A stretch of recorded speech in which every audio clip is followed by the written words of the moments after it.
त्रिदलं त्रिगुणाकारं त्रिनेत्रं च त्रियायुधं त्रिजन्मपापसंहारम् एकबिल्वं शिवार्विदम् त्रिशाकैर्बिल्वपत्रैजाम् अच्छिद्रै कोमलै शुभै तव पूजां करिष्यामि एकबिल्वं शिवार्विदम्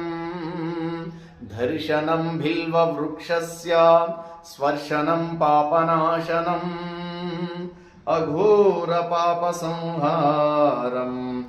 एकबिल्वं शिवार्विदम् सालग्रामेषु विप्रेषु तडगो अनगुभयो यज्ञकोटिसहस्राणाम् एकबिल्वं शिवार्विदम्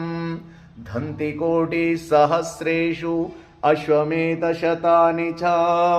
कोटिकन्या प्रधानेन एकबिल्वं शिवार्विदम् एकं च बिल्वपत्रैजां कोटियज्ञं फलं लभेत् महादेवस्य पूजार्थम् एकबिल्वं शिवार्विदम् काशीक्षेत्रनिवासं च कालभैरवदर्शनं घायप्रयागमे दृश्यम् एकबिल्वं शिवार्विदम् उमाया सह देवेशं वाहनं नन्दिशङ्करम् मुच्यते सर्वपापेभ्यो एकबिल्वं शिवार्विदम् ॐ बिल्व अष्टकः मिदं पुण्यं यहं पठे शिवः सन्निधौ